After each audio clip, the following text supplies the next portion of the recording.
by the way. It's like 6 games and 7 games or something. Or 5 and 6, maybe 1 or 2. We'll talk about it later.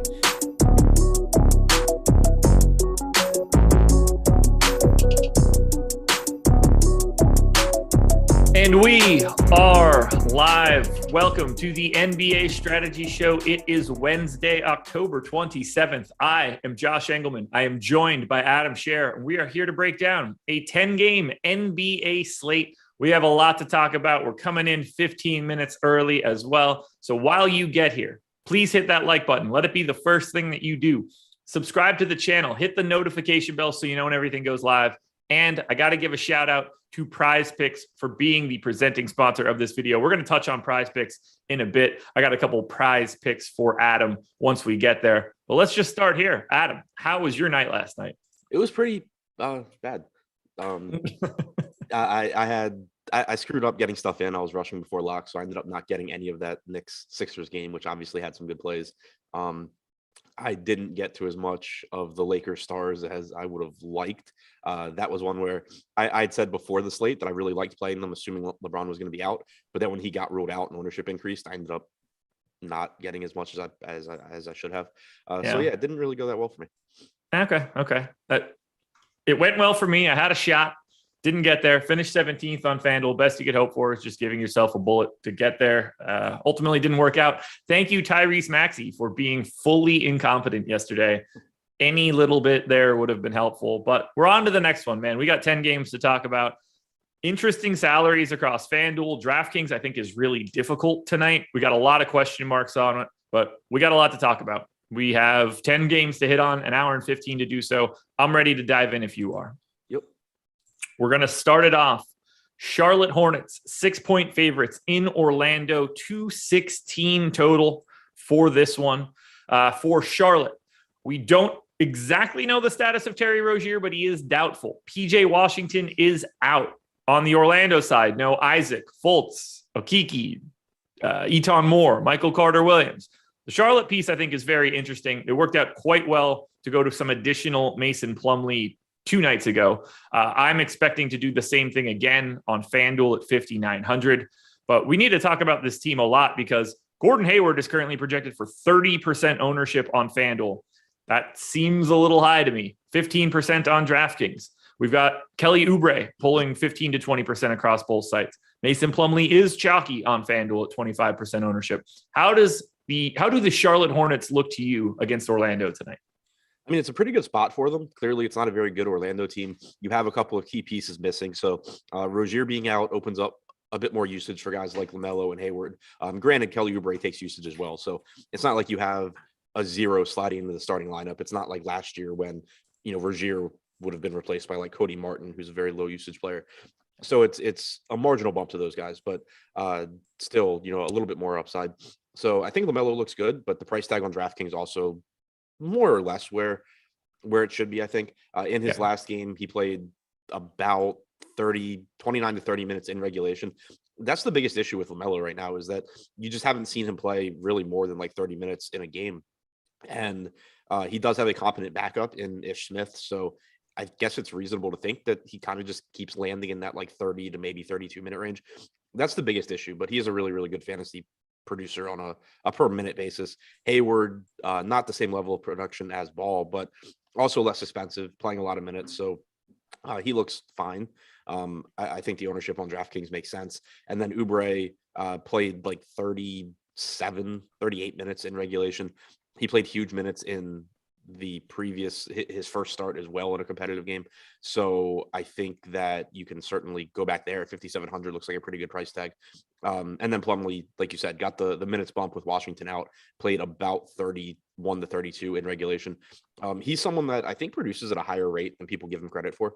He's been like a 1.12 to 1.15 fantasy point per minute guy over the last couple of seasons. So I do think that the increased playing time makes Plumlee look reasonable. This Hayward ownership on FanDuel has to come down from 30%, right? 6,400. I mean, like I got him projected as like a fantasy point per minute. I don't know why that would make him suddenly a 30% owned guy. He hasn't been good this year, 0.8 per minute so far. So it's not even like that's the baseline. Like I've got him at a fantasy point for this game. I'm not projecting him like he is today. I just don't know why he's getting to 30. That feels so aggressive. And it seems like the small forward position does have options. I mean, like kind of just looking down the position, Hayward stands out in his price range, but like you have Giannis and Durant at the top. You have Butler. You have Barnes. You have Oubre. It seems like it could come down. Yeah, that's like I ran a mild crunch just to see like if I had to enter contests right now as quick as possible with my current setup, what would it look like? And he's just a flat out, unquestioned, easy fade for me at that ownership. Just there's too many other options around him that I don't think I just don't really see a situation where he's all that different. Like Kyle Kuzma's 6,200 and 6% owned.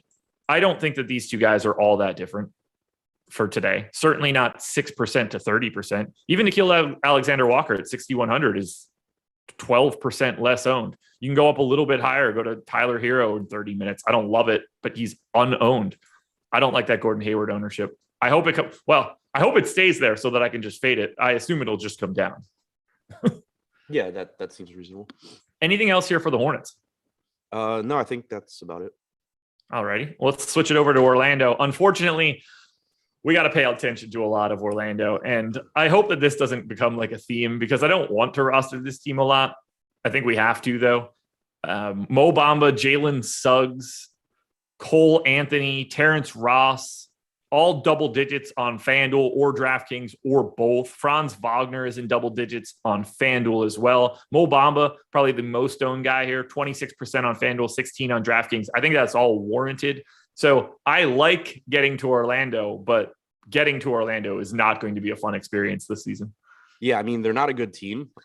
They also run a pretty deep rotation. They played 11 guys last game, but they do have it's just like a weirdly deep team as far as there are decent fantasy producers, even though they're not an actual good team. So Bamba, gives you a very high ceiling. It's not a bad matchup for him. 6,200 is a very reasonable price tag. You've seen Cole Anthony play well to start the season. 23.6% usage rate, 1.1 DraftKings points per minute. Also a 30% assist percentage. He's been rebounding well.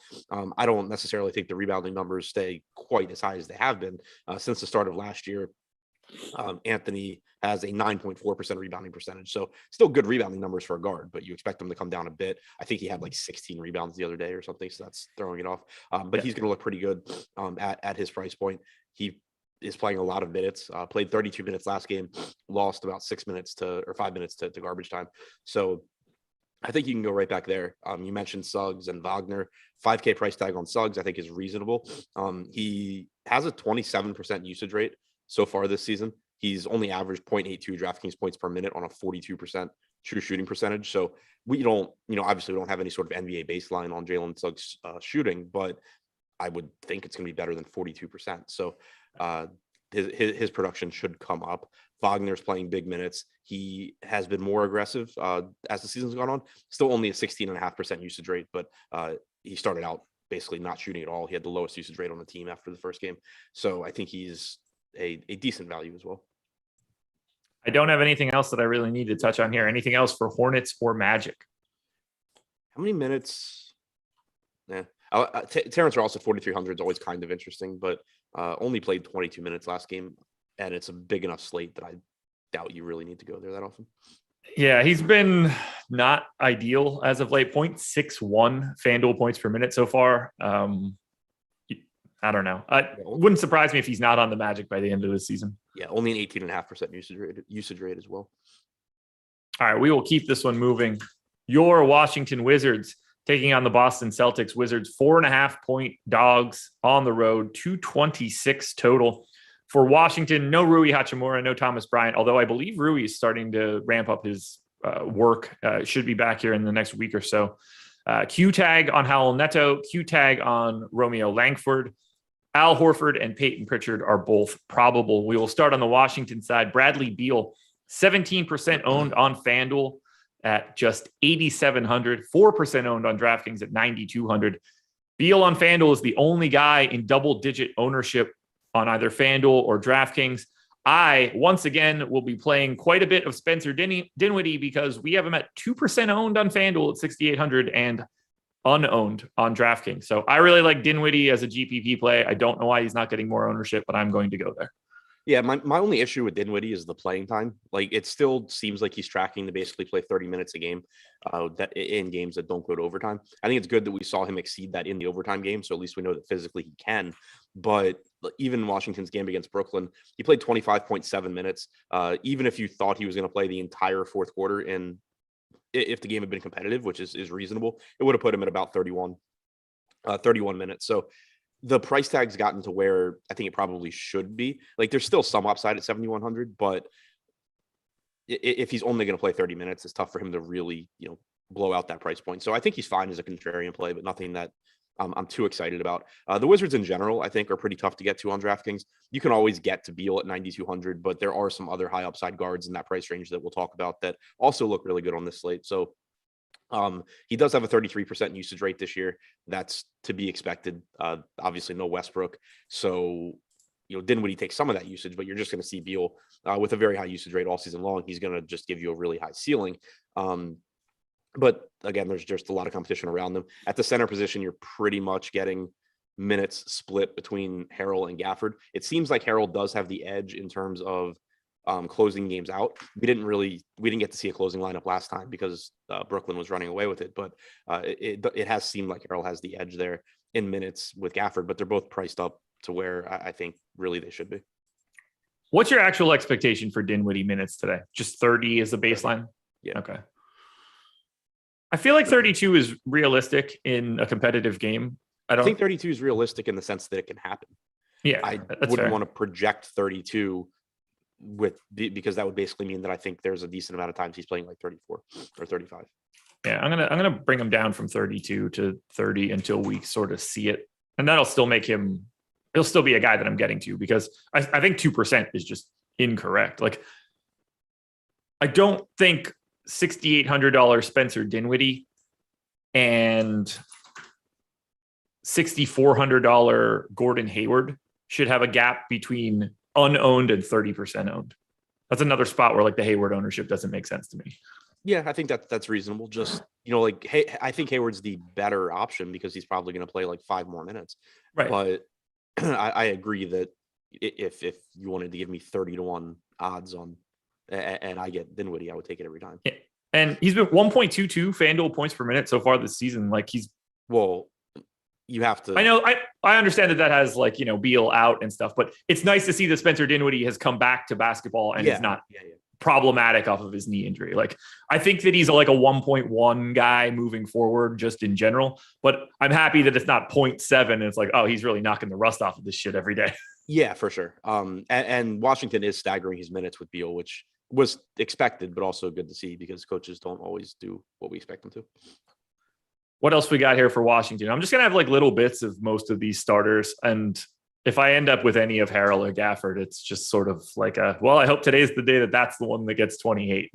Yeah. Yeah. That's pretty much it. Like, you can go to either of those guys in tournaments. I wouldn't say that you should be prioritizing them, but they have enough volatility in their minutes and they're productive enough players where in the games that, let's say Trez plays 26 minutes or 27 minutes, he certainly can outperform his salary. So their median projections don't really look great at their prices, but there's enough volatility in their minutes. Gafford, I'm a little concerned about from a fantasy standpoint, just because he fit really, really well.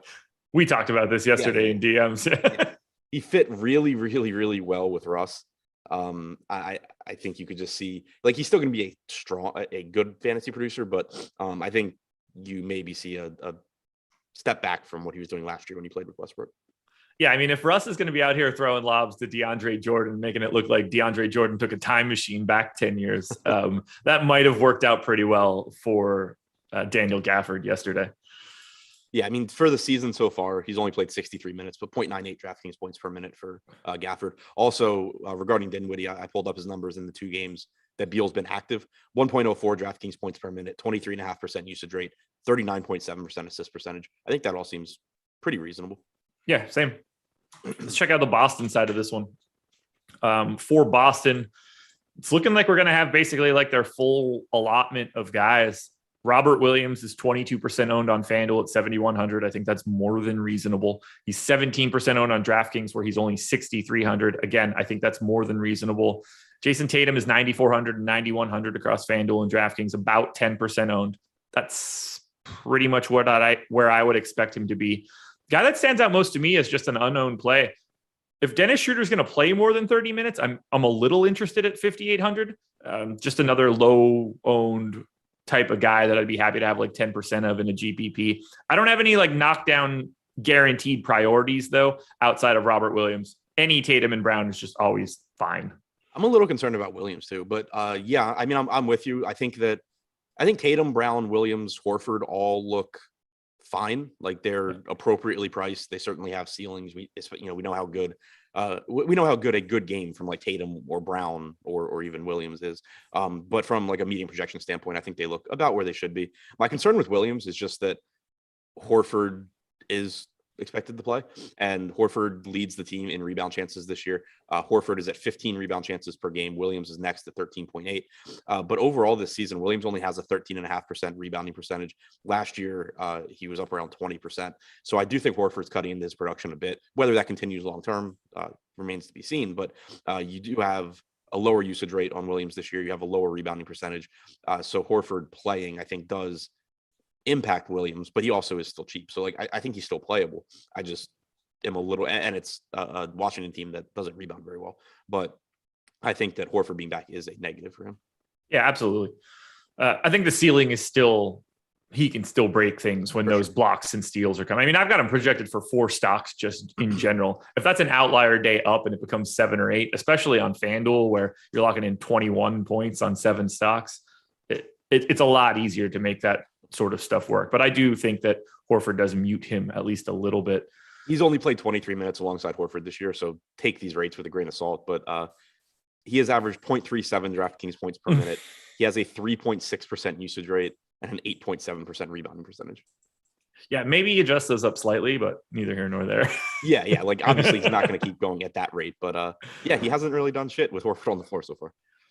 Making PJ Tucker look like he's never stopped shooting at that rate. I don't really have much else to say really about Boston. Like Jason Tatum's just a guy that I'll end up having.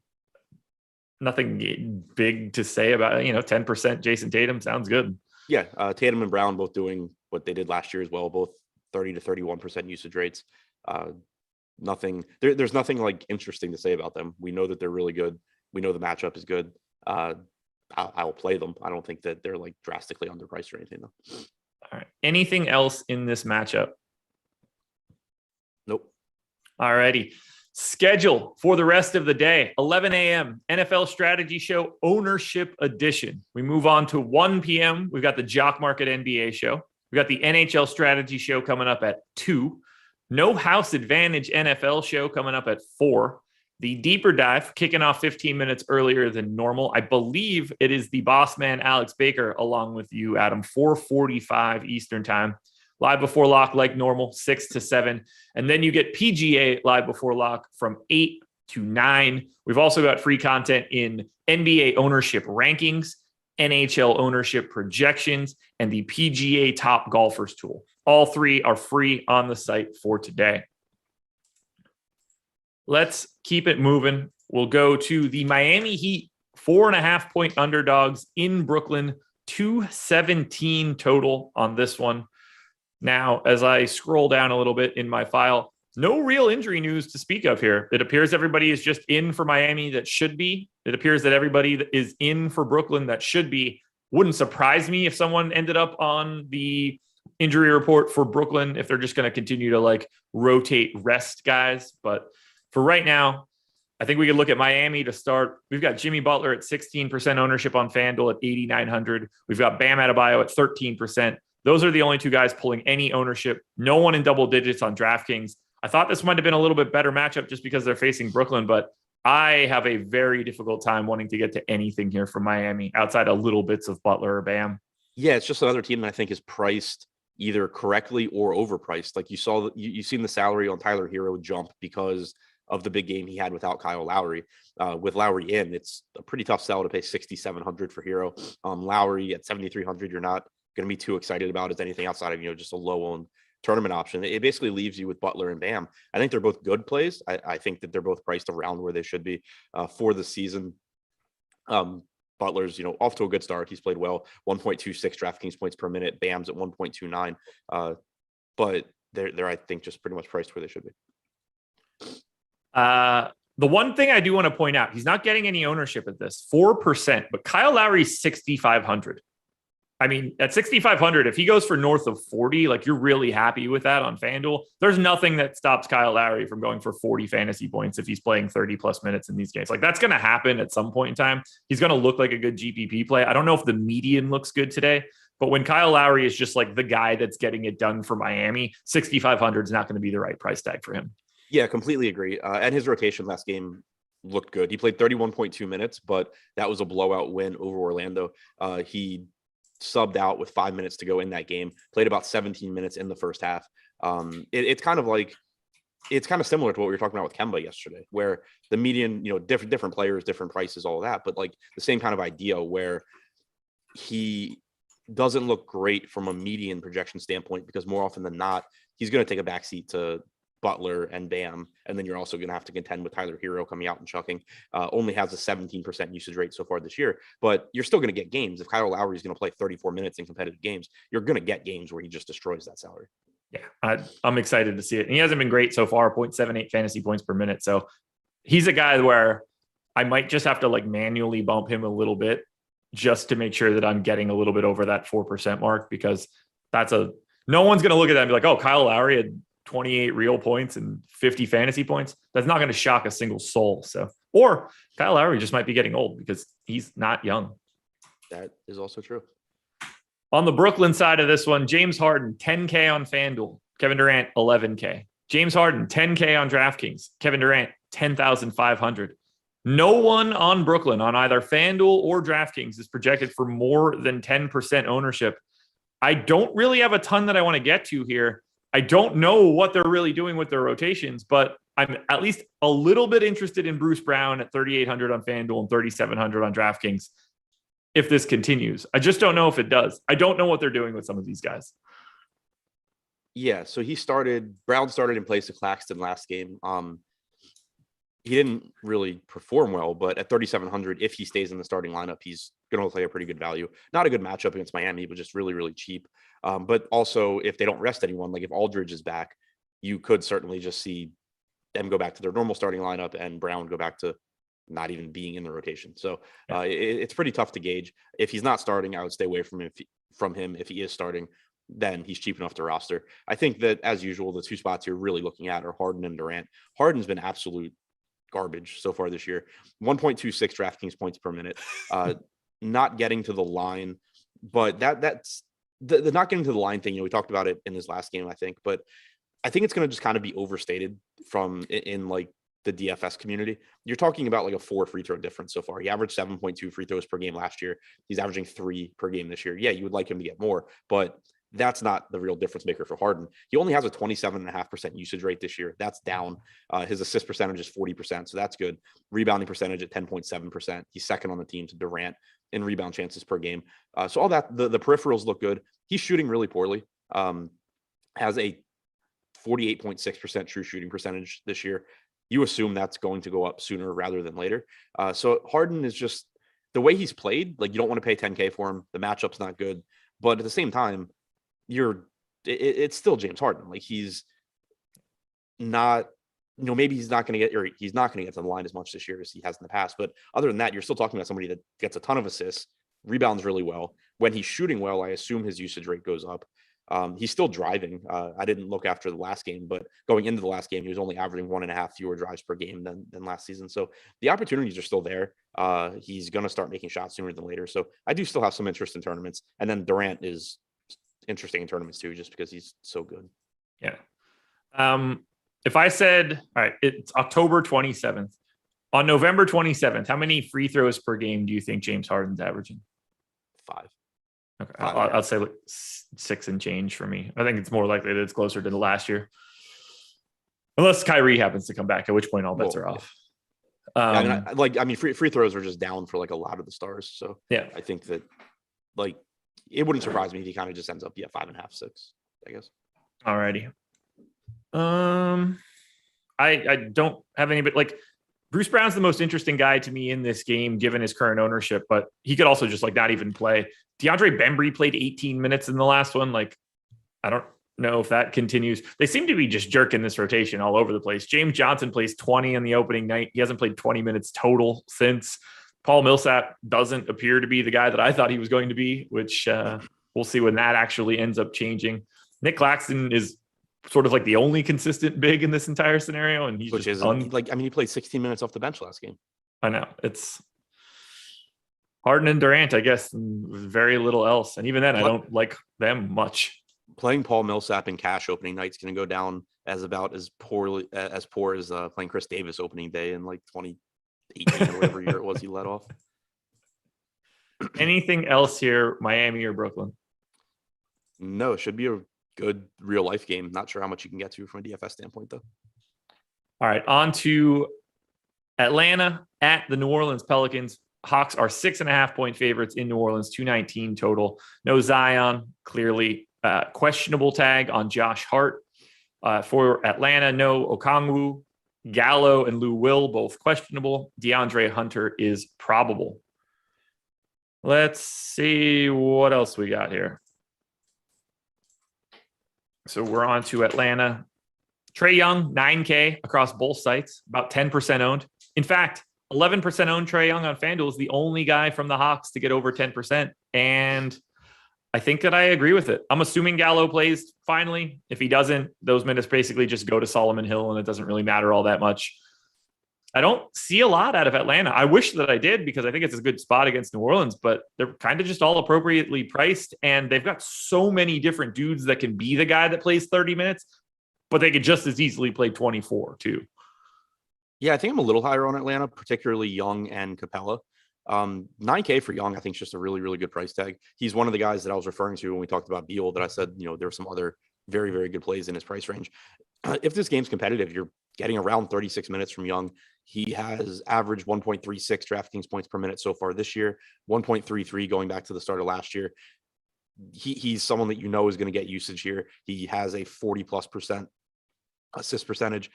So, the peripherals are there as well. I just think he's a little bit underpriced. And then Capella is pretty cheap, and we're seeing his playing time trend up. He was limited to come into the season. They had said that they were going to increase his minutes. Last game he played 25, I think. 25.9 minutes, subbed out for 3 minutes and 10 seconds 2 minutes and 32 seconds of garbage time. If you're going to get 28, 29 minutes from Capella, I think that at 6,500, he is very capable of just destroying that salary. Yeah, I'm with you there. He would be my second favorite guy on Atlanta behind Trae Young, but I just don't know how you prioritize Bogdanovich, Hunter, Reddish, Herter. Any one of those guys can like legitimately be out there in real time. If Gallo's playing, I just don't know how you go to someone like Reddish in the 5Ks now. I just don't really see much. They have these guys are all really talented. You're not surprised if anybody goes for 35, 40 fantasy points. I just don't think that any individual is super likely to do it. I really like Atlanta as just like a general team. There's a lot of talent here. Yeah, agreed. From a fantasy standpoint, it kind of limits what you can do, outside of the main guys. But as far as, the team goes, there's a lot of talent. John Collins has been great this year, 1.3 fantasy points per minute, but a 30-minute guy is a 5 to 10% owned guy probably too. Yeah, and not getting backup center minutes, which is whatever. I mean, he's still producing, but he would look better from a fantasy standpoint if Gorgie Jang didn't exist. Yeah, and like I mentioned, if Gallo is still out, just assume that whatever you're projecting him for is largely going to Solomon Hill and an extra minute to every other one of those wings. Yep. All right, for New Orleans, I'm going to assume that Josh Hart is in for right now. Who the hell knows? Probably doesn't matter all that much. They just take a bunch of those minutes away from Herb Jones, whose price isn't climbing yet, but probably because he's scored 0.43 fantasy points per minute in his NBA career. Not ideal. Brandon Ingram, 8,200 on FanDuel, 8,500 on DraftKings, not pulling any ownership, not all that interesting to me. The guys that are pulling ownership intrigue me. Joe Val is 23% owned on FanDuel. He's 7,500. I still like him. I don't know if I like 23% of him, but I'm going to be there. 18% owned Nikhil Alexander-Walker on FanDuel at 6,100. Again, I like it. I don't know if I want to be all the way at, close to 20. Devontae Graham's the guy that's most interesting to me on FanDuel, 5,800, only 5% owned. I think I'd rather get to Graham than Walker in a GPP, but I do think that Walker is the better individual play. There's not a lot that I like at DraftKings, though, because I think all of their prices are significantly higher than they are on FanDuel. Do you like anything for the Pels on DK today? Yeah, I mean, they're expensive on DraftKings. I'm perfectly fine going right back to Jonas Valanciunas, though. He is playing ridiculous minutes. We had seen it. It's like one of those situations where, he for his career has just always been on a team where they, for one reason or another, limit him to 28 to 30 minutes. And so it's kind of scary going, seeing his rotations and being like, can I finally project Joe Val for, 35, 36 minutes? And we had seen games where he played 34 minutes and then potentially lost minutes to garbage time. And we finally saw last game, he played 39.3 minutes. He just is playing ridiculous minutes. He's always been a very, very good fantasy producer. He's at 1.27 DraftKings points per minute so far this year. If this game's competitive, I don't think there's any reason to think he's not playing at least 35 or 36 minutes based on what we've seen this year, if he can avoid foul trouble. So at 8,200, the price tag is getting up there, but I still think he's a good play. Ingram gives you a ceiling, but I think that along with Joe Val, Devontae Graham at 5,700 is pretty interesting. You can expect him to play good minutes as well. Played 38 and a half last game on average. I'd assume plays 34, 35. He's averaged just shy of a fantasy point per minute this year. So Joe Val and Graham, my top two guys, followed by Ingram. Okay. Yeah, I think we're on the same page there. Does Josh Hart's status matter to you at all? Only in that, I mean, not really. If he doesn't play, then you could play a $3,300 Herbert Jones and hope that he shoots the ball a couple of times. But that's, it's a deep play, even if Hart is out. Yeah. He's not out there to shoot. He's not one of these guys where it's oh yeah, he has an 8% usage rate so far, but that's going to come up. His job is to play defense and get out of the other guy's way on the offensive end. Yeah, very little else here for me from the Pels. I don't have anything else for this game. To keep it moving. Indiana at Toronto. Pacers 2-point favorites in Toronto, 218.5 total. No TJ Warren, no Pascal Siakam. Karis LeVert is questionable from a injury report perspective. Everything that I read yesterday and earlier today on the Process show from Carlisle is Karis LeVert is not going to be playing in this game. I'm not projecting him in for right now. So we start on the Indiana side. Miles Turner, double digits in ownership on FanDuel at 5,700. He's 13% owned. I agree with that ownership. No one else is higher than 6% right now. And I agree with that too. If I get Sabonis, if I get Brogdon, Duarte, Turner, even Justin Holiday to a degree, that's fine. The minutes are very steady for all of these guys, or maybe even heavy. I don't really find any of these guys to be great values today. Are you seeing anything for Indiana? I don't see a lot of value, like you said. I think they're either priced correctly or even a little bit overpriced. The rotation's been really nice. You're getting 37, 38 minutes in competitive games from Sabonis and Brogdon. Duarte is playing 34 to 36 typically. But when you start, thinking about some of the other players that we've talked about already, $9,900 for Domantas Sabonis is fine. He's certainly capable of giving you, 60 fantasy points, but you're paying a 10% premium compared to, a Trae Young or Bradley Beal, just, thinking of guys we've already mentioned. Kind of the same thing with Brogdon. He's 8,300. He can certainly pay that off. He's a productive player playing 38 minutes, but I think it's just where his salary should be. So they kind of just get forced for me into a spot where I'll use them as low-owned guys in tournaments to give me a contrarian piece to my lineup, but I don't anticipate jamming in anything from Indiana. Yeah, I thought on the surface that I was going to jam in a bunch of Indiana today. That does not appear to be the case based on everything I'm looking at. I thought even if their ownership ended up being lower, I'd get them, and I'm not even doing that. Yeah, I mean, the ownership on Miles Turner is really interesting to me. He's 2% owned. He was popular last slate. People were playing him in cash. He played 14 minutes because of foul trouble. There's volatility with Miles Turner. He's going to get in foul trouble sometimes. He's going to just not have a good game sometimes. but there's a really high ceiling for him at that price as well. So I do think it's a nice spot to go back to Turner. Sure.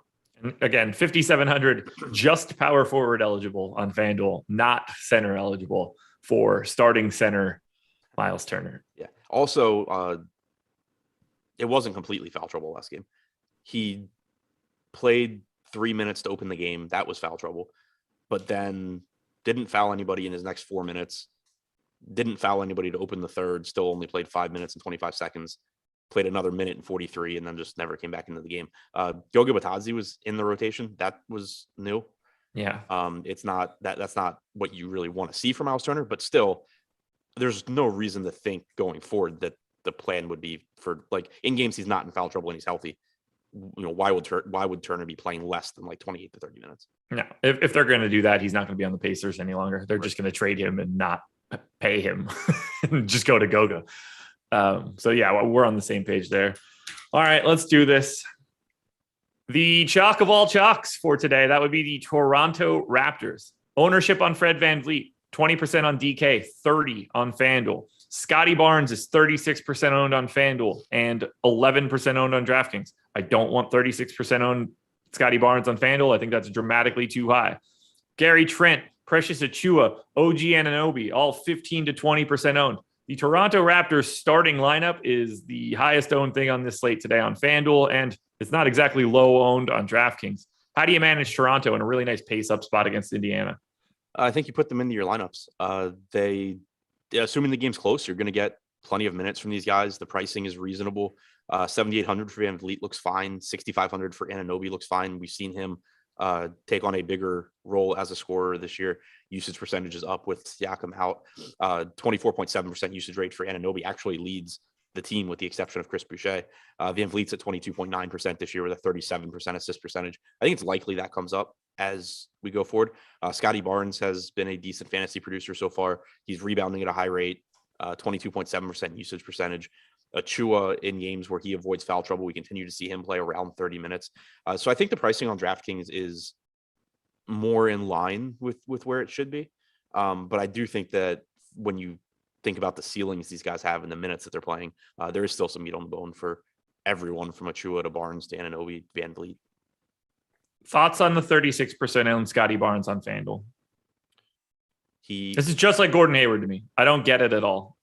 He stood out when we were talking about Hayward and I was looking at the small forward position because he is really cheap. I mean, 5,300 for someone that's averaging around 0.85 fantasy points per minute and likely to play 34 to 36 minutes.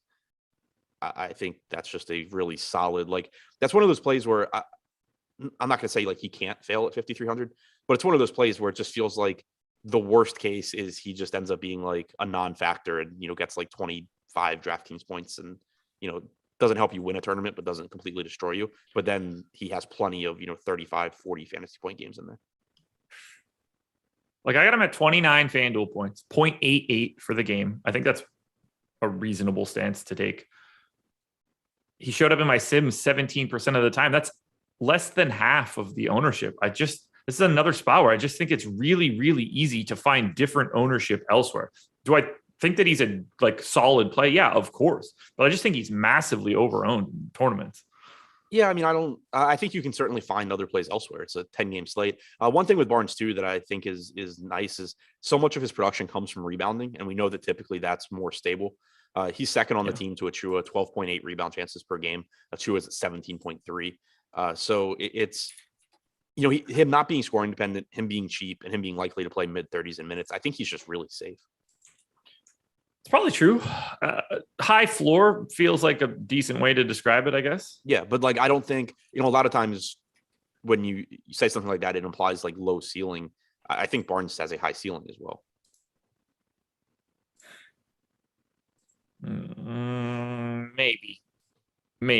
I don't know what to make of him because I wasn't a huge fan of him coming out.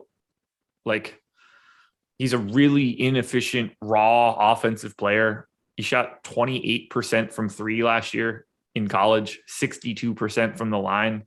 I don't know. I like the idea for the Raptors as a developmental project. He got out of the gate a little bit faster, and I think it's clouding something. I'm just not going to be there tonight if he's 36% owned. For me, it's the peripherals. Like, he's second on the team in rebound chances per game. He's second on the team in potential assists per game. Granted, there's a gulf there. Van Vliet's first with 16.5. Barnes is second with 5. But like he's still involved as a facilitator. He's one of the leading rebounders, and he's getting shots up. So yeah, he can be inefficient.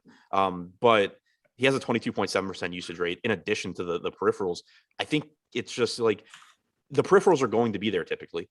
And when his shot is falling and he's scoring, he's going to put up huge fantasy games. Wow. Okay. Here's one legit question here. Do you have Montrezl Harrell's projection in front of you? I can. What's your gap between Montrezl Harrell and Scotty Barnes? For my my baseline stuff, I haven't added anything, but on DraftKings or FanDuel? FanDuel.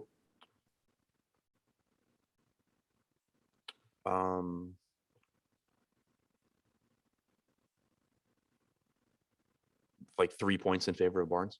Okay. Yeah, I've Barnes by 1 point. I'm just looking around that sort of area.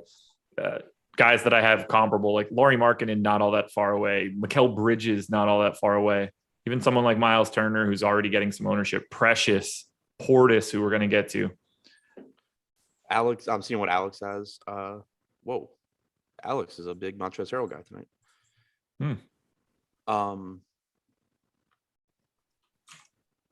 Alex has Harrell by a point. Okay. Just for the record, Montrezl Harrell, 8.5% owned today.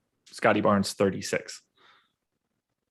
Darius Bazley, so I think what you're getting at here, and I agree completely, is that range of outcomes wise, Harrell's going to beat Barnes a decent amount of the time. Yeah. Like I said, Scotty Barnes showed up in 17% of my sims. That's a really high mark for a slate of this size. Like Scotty Barnes is the 10th most frequent optimal for me today. So I don't want it to seem like I have a problem with Scotty Barnes in general. I think that he should be owned. I just think he's too owned. So I want to make sure that I make that distinction, because there's a difference between someone that's a good play and someone that I'm going to get away from in GPPs in comparison to just me saying like, he's a no. I don't think that he's a no. I just think that he's overowned. Yeah. So you think Scotty Barnes is a terrible basketball player and he should be in the G League? I know. Yeah, exactly. Could that have been more clear for everybody here? Toronto's going to be really tricky to avoid, and that you got to really pick your spots because pricing and minutes here, we're starting to get into that Toronto time where everybody just plays 40 minutes a game because they're barely playing Chris Boucher at this point. I thought Dragic was going to play a lot for this Toronto team. That doesn't appear to be the case. I wonder if he's on Toronto by the time the season's over. We shall see. Yeah, Dragic at 3,700 like that, and like not even being mentioned until right now is pretty crazy. All right. What is going to get mentioned right now? That would be PrizePicks. They offer daily prop-based contests. You can use the promo code Awesemo to get an instant match deposit bonus of up to $100 on that first deposit. Don't pass that up, guys. Take that free loot. You put in 100, they match with 100. You don't have to worry about sharks or optimizers or mass entry. You can make a 5-player lineup that nets up to 10x your entry fee. You don't even have to get all 5 right. You'll just get a little bit lesser of a payout if you get 3 or 4. You can make cross-sport entries across multiple sports if you want. Download the app in the App Store or Google Play or go to prizepicks.com. You can use our free player prop tools to help you make some of your decisions. I've got 2 of them for you right now based off of one of the last games that we just looked at, Indiana and Toronto. So I'm going to pull up the prize pick prop for you, Adam. I need you to tell me if you think they're going to go over or under. Does that sound good? FanDuel scoring, right? Correct. Domantas Sabonis, over under 44.5 fantasy points. Over. It's close, but I'll take over. I got him at 47.6. So I'm pretty much I'm going over, I'd say pretty aggressively. I think a 3 fantasy point gap is pretty big in this sort of scenario. So I really like the idea of going to over on Domantas Sabonis. The other one that I have for you, Fred VanVleet, over under 37 fantasy points for Fred VanVleet. That's what I have. I would take the over if I have to take it.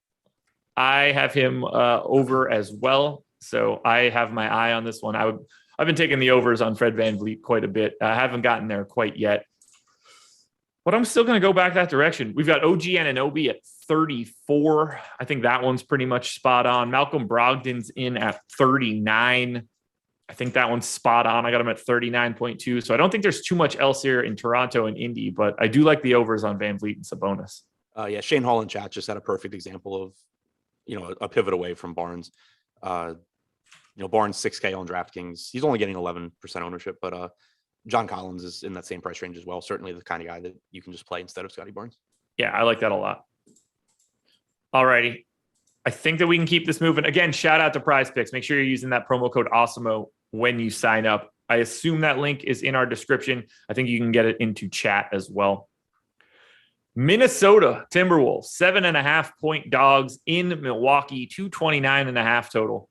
No Drew Holiday, no Brook Lopez, no Dante DiVincenzo for Milwaukee. Bobby Portis, though, probable, as is Semi Ojeleye. The Milwaukee rotation is going to get a little wonky now. I do want to mention we got the news yesterday.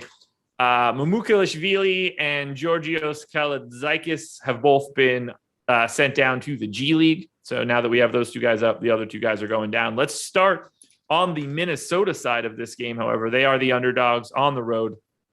Highest owned play in this game is Anthony Edwards at 7.5%.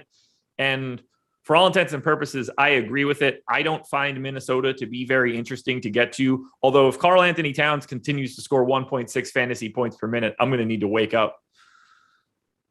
I mean, do you think he stops? I mean, I don't think he's a 1.6 guy, but I think that this team having a bunch of offensive talent around him is starting to help him out a bit. I got him at like 1.45, which is better than he normally is, but he's been outstanding so far offensively. Yeah, 1.44 going back to the start of last season. So, yeah, I'm with you. He's he certainly could produce at a higher rate in this offense than he has before. I doubt that he stays at the same level he's at right now, but he does have a 33.2% usage rate. At the very least, he's just always going to be a very good tournament play. You saw last time out the type of ceiling he offers you. I think he was like 3% owned, scored 70 fantasy points. So yeah, low ownership. He's always a strong option. Anthony Edwards is playing really well. His price tag's come up a bit, but he does have a 29% usage rate this year. He's averaging 1.22 DraftKings points per minute. So I think he's still fine. D'Angelo Russell is kind of always interesting to me in tournaments. The issue I have is that he's pretty much just playing like 30 minutes per game right now. He's not expensive, but he's not cheap either. And I think you see him, I don't want to say take a back seat, but there's only one ball and you have Towns and you have Edwards. So you still have a 29% usage rate for Russell this year. He's shot really poorly, 44.8% true shooting percentage. I think that Russell kind of fits into that, I guess, for lack of a better comparison, but like the same thing we were talking about with Kyle Lowry, where you're going to get some games where $7,100 D'Angelo Russell just catches fire and scores like 55 DraftKings points.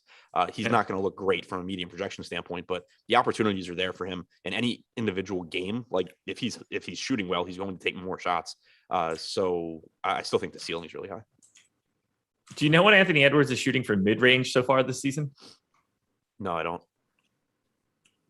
Just take your guess. 78%.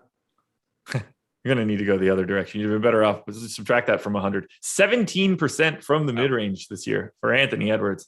While it seems like things are going better, his efficiency has been putrid. He's not shooting well at the rim. He can't make anything elsewhere. He just happens to be shooting 42% from three, and that is saving him significantly. I think he's just going to get better, but still needs some work. I don't have anything else for Minnesota. I don't think I do either. Beasley's kind of interesting. You think? Played 29. How many minutes does he play? He played 29 last game. He closed. Like the closing lineup last game was Russell, Towns, Edwards, McDaniels, Beasley. He closed both halves. He didn't do anything. He's 4,400. He only has a 13.8% usage rate this year. Like he's disappeared behind the three guys that are just chucking up shots, but they're not staggering Towns and Edwards. You're getting Russell playing with the second unit some. I don't know. I think Beasley at 4,400, like I think that's a pretty appealing price tag. Okay. Zach LaVine, diagnosed with torn thumb ligament, intends to play through injury. Yeah, I was going to mention that just so that in like a month when I'm losing money constantly with Zach LaVine and swearing that he's going to start shooting better, maybe it will click in my head that he has a torn thumb ligament. Could be it. All right, let's move over to Milwaukee. This one's actually tricky because I don't totally know what their rotation is going to look like for the final couple guys now that we're mixing and matching and getting guys back, or just general playing time. But I think it probably won't matter all that much. Let's start here. Giannis Antetokounmpo, 11,200 on FanDuel, 10,800 on DraftKings. This is a perfect matchup as far as I'm concerned. He is projected for 30% ownership. I'm going to be north than that. I think Giannis is pretty clearly the top pay up option today. Yeah, right there with you. Pretty much always is. Good matchup for him, like you said. Just extremely productive player. He's expensive, obviously, but he's not like crazy expensive or anything at 10.8 on DraftKings. So 1.73 DraftKings points per minute so far this year for Giannis. That's in line with what we've seen in the past as well. So going right back to him. Yeah, he's in 53% of my lineups right now, even at 30% owned. I love it. Happy to get to some Chris Middleton, 8,200 on FanDuel, 7,800 on DraftKings. No Drew Holiday, so it makes it a little bit easier. He's at 10% ownership on DraftKings. Grayson Allen is at 16%. He's only 4,400 to get guard forward eligibility. I think that all makes sense. What do you want to do with Bobby Portis? 4,300 on DraftKings. Power forward center eligibility. He's getting some ownership. I gave him 24 minutes. I have no concept of how many he could actually play. 24 seems really aggressive, I think. Who the hell else is going to play it? I mean, he didn't play a minute in the preseason. He's coming back from injury. Like, I don't know. I think 20-ish makes sense.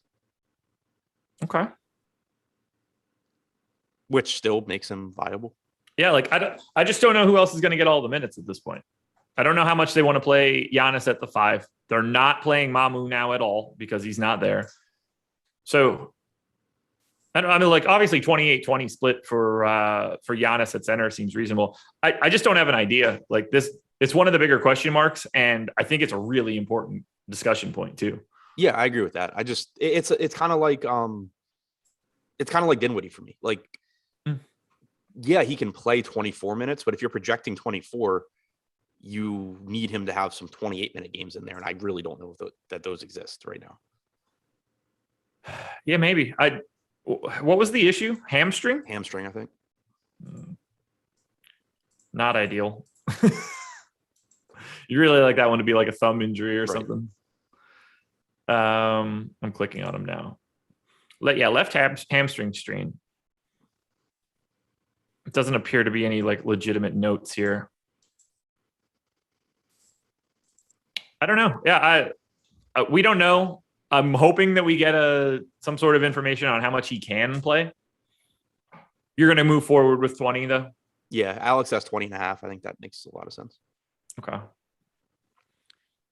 Yeah, I'm just kind of the way I'm thinking of it is like if Portis plays 24 minutes, I wouldn't be shocked, but I don't think it's like the most likely outcome.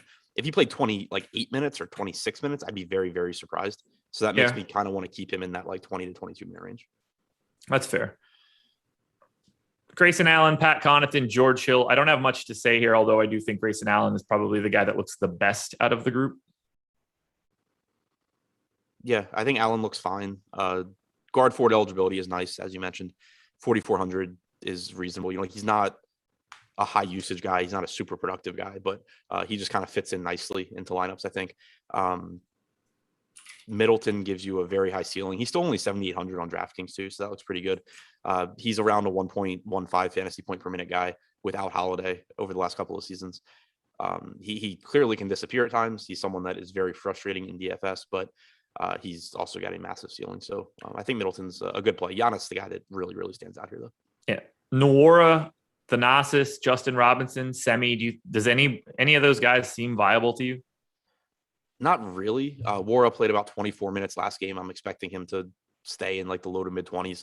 He's 4,500. He's relatively productive, but it's just tough to see now that guys are coming back that are going to be in the rotation.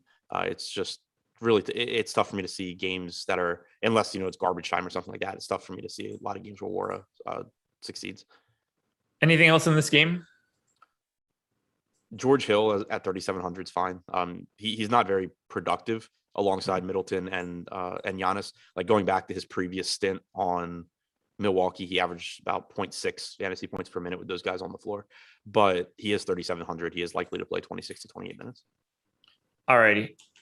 So for the next one, Lakers and Oklahoma City Thunder. Lakers are 9-point favorites, 220 total. We know no Trevor Ariza, no Kendrick Nunn, no Talen Horton-Tucker. I want to see if we've gotten any update, and it doesn't look like we've had an injury report update since. Oh, we do have the 10:30 here. Still unsubmitted. Okay. So we have no idea what the status is going to be of LeBron James, of Derek Favors, potentially of Anthony Davis. They didn't have to submit injury reports yet. We do not have any official designations on any of those guys. So we're starting with the Lakers since they're on the road. What is your expectation for LeBron James and Anthony Davis for today? I kind of agree. I agree with what Greg had tweeted out yesterday. I think that there's a pretty good chance one of them plays today. If James is legitimately hurt, then I don't think they're also going to rest Davis. But I mean, they could. It's Oklahoma City. But if James is able to play, I wouldn't be surprised at all if you get Davis ruled out. Neither would I. Did take a knock to his knee late last night as well. So if you want to be safe, plus Oklahoma City is the drizzling shit. So there's not a ton to like there. I have them both in because I don't know what else to do right now. We'll learn a lot about how hurt LeBron is if he doesn't play this one, or how much he's willing to actually sit, because I know that he doesn't like to do it. It's a really hard team to look at right now, but I'll say this much. Whether LeBron James plays or not, whether Anthony Davis plays or not, I would like to play Russell Westbrook at 8,400 on FanDuel. Yeah, I agree with that. Yeah, if either one of those guys are out, I'm going to probably have 70 to 80% of him like I did again yesterday. Yeah, but even if they're both in, rubbing it in. 84% or 8,400 is a price tag where I still want to play him, even if he is alongside the two stars. Yeah, if James and Davis play, Westbrook can certainly fail at that price, but he also still has a really high ceiling. It's just there's a little bit more volatility in his production. But if one of them gets ruled out, then he just becomes the best player on the slate. Yep, no doubt about it there. You just jam them in. On DraftKings, if they're all in, I don't really want to play any of them. Although I understand how you get to some of them in GPPs, but they're all in the 9s, and sifting through it, I think, is pretty difficult to do. Yeah, the pricing is, I think, more efficient on DraftKings. I still kind of just like the idea, we don't have news. Actually, it's an 8:00 game, so we might have news. But if we don't have news, I don't hate the idea of just assuming one of them sits and bumping up Westbrook. It would probably make the most sense to assume LeBron sits, just because Davis is $200 more expensive. So it would be really easy if, we get 7:30 news that LeBron is in and Davis is out. You're just going to be able to pretty easily swap Davis to LeBron. Yeah, I don't want to dig in too much to this, because if we're okay, well, if AD doesn't play, then how much Dwight Howard and DeAndre do you want to get to? If LeBron doesn't play, then how much Malik Monk do you want to get to? None of this is going to be worthwhile for right now. And watch the deeper dive and watch Live Before Lock for that kind of analysis. I don't have any interest in Melo. Bazemore is truly terrible right now. 0.46 fantasy points per minute. He looked like he had never played basketball when I was watching yesterday, but he's 3,900 shooting guard, small forward eligibility on FanDuel, only 5% owned. He's a value play that I'll probably get to. He's 4,100 on DraftKings, so it's not all that interesting. Bazemore's 3,900 on FanDuel. Yeah, I mean, if they're all in, it's still kind of a shitty play, but yeah, I don't have anybody else I can say anything about. No, not at all. I hate it. It's in the same vein as me a minute ago throwing George Hill out there because he's 3,700 and he'll be on the floor. Exact same thing. But yeah, I'm with you. I mean, it's really a situation where we'll just have hopefully a lot more to talk about, on the deeper dive and Live Before Lock. Yeah. So pay close attention to the news, guys, because it changes the tweet I got yesterday. Does LeBron being out change anything? It just might. Oklahoma City. I have Favors in for right now. I don't think this one matters as much. They went to Jeremiah Robinson Earl yesterday. He played 27 minutes too. It was perfectly reasonable. Time to have another gigantic conversation, because I'm a little curious about some of this. Shea Gilgeous-Alexander is 7,100 across both sites. He's 25% owned on DK, 31 on FanDuel. Lou Dort is pulling 15 to 20% ownership across both sites. Josh Giddey is 17% owned on DraftKings today, where he's only 4,800. He's up to 5,700 on FanDuel. Not nearly as enamored as I was yesterday. Let's start with Shea here, though. How do you feel about that ownership? The FanDuel ownership at 31% feels a little high, but I also don't $7,100 Shea feels good too. Yeah, I think he's just completely mispriced. And this is a slate where you don't have a ton of mispriced guys. This isn't like the first week of the season where you could point to 15 other guys that were also $1,000 too cheap. I'm not really sure what caused his price tag to come back down. He has only averaged 1.03 DraftKings points per minute so far this year, but still has a 28.2% usage rate, 23.2% assist percentage. I am assuming his production comes up sooner rather than later. He's playing big minutes in competitive games. He's, I think, just mispriced and looks really good. Going back to last year, 1.2 DraftKings points per minute. So, I think he's a good chalk play, I think, at 7,100. Here's my biggest issue. And I think you'll largely agree with me from a GPP perspective. Spencer Dinwiddie's $300 cheaper and 2% owned. Like, that's fine. It's fine. But again, it kind of just comes back to something that you and I talk about a lot, where it's your entire lineup. Like, I'm not going to just start jamming Spencer Dinwiddie in like all of my lineups in place of Shea Gilgeous-Alexander.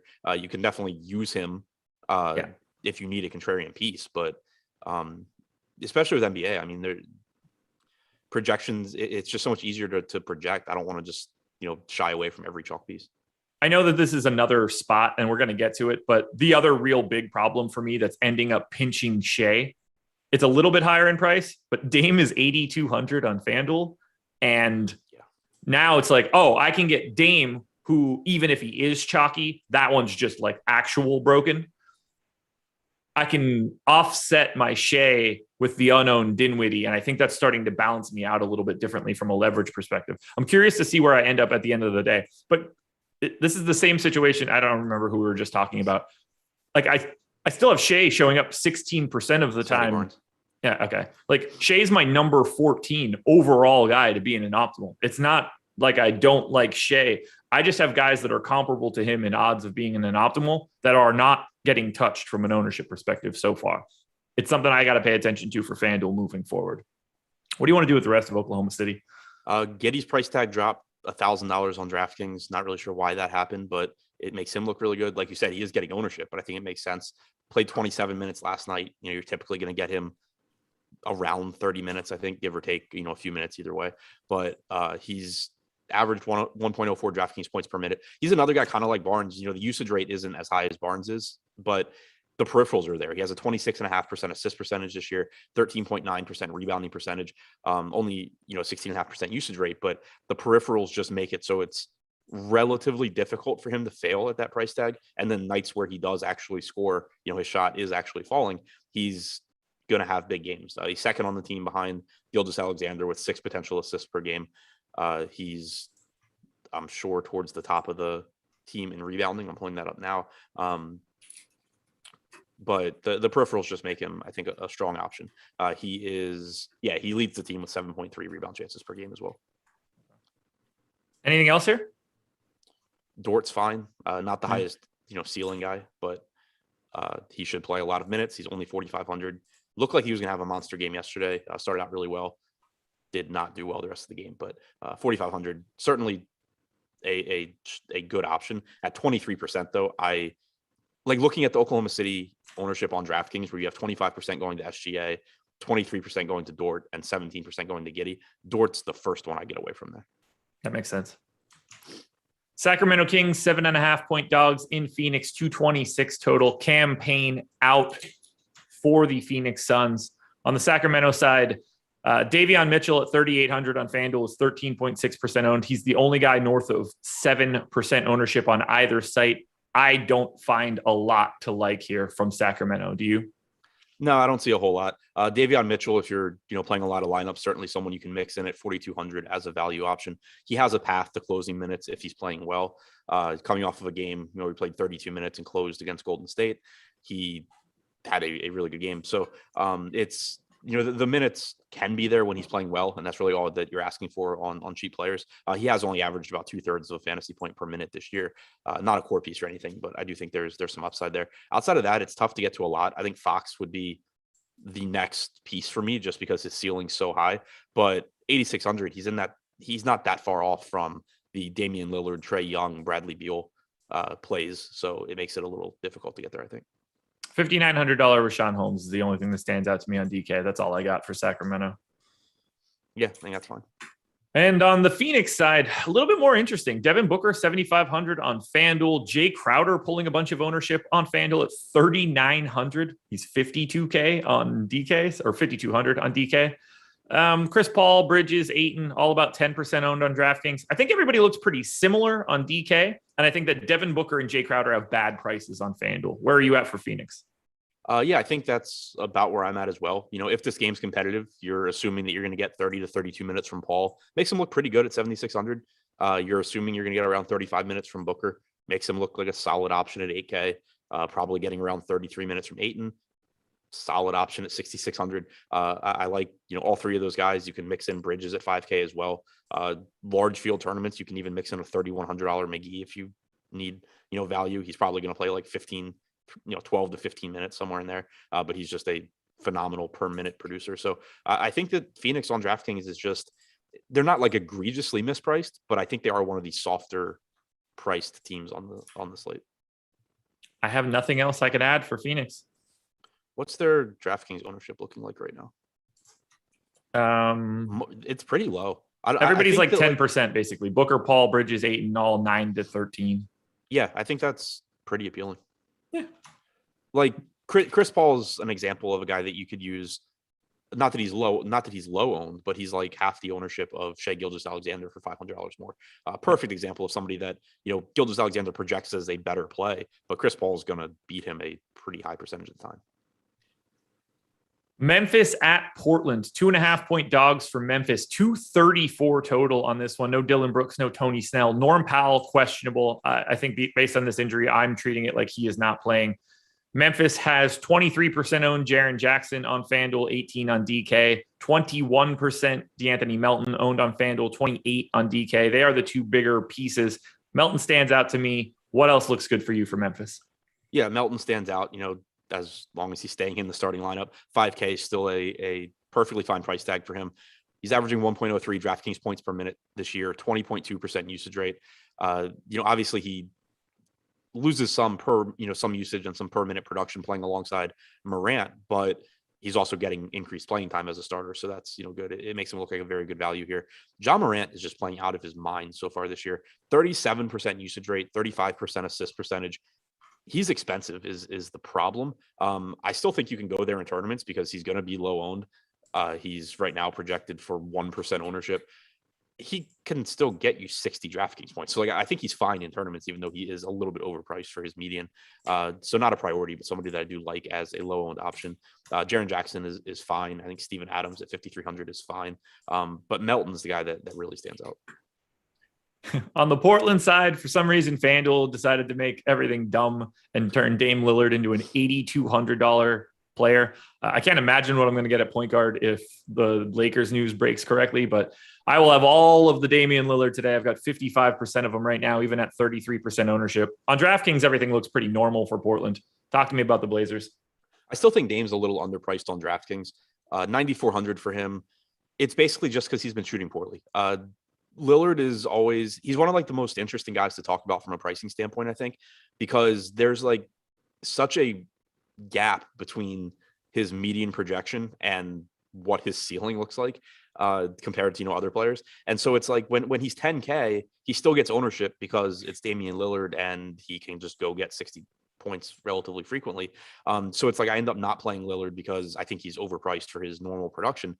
But then when he drops to 9,400, it's like he's priced for his normal production, and then he also just gives you this massive ceiling along with it. So I'm not going to get too carried away, because I think it is important to note that he has all of these other similar guys in his price range as well. Morant on the other side of this game is 200 more. Beal is 200 yet less. Young is 400 less. Jason Tatum is like 300 less. So there are a ton of very, very similar options there that'll probably keep Lillard from becoming too big a part of my night, but I do think he's at a price point that's really appealing just because he's dropped in salary as a result of a 45.5% true shooting percentage so far this year. That's going to come up soon. Yeah. And the FanDuel price is just full on broken. It's the most broken price tag I've seen today. Yeah, that's really bad.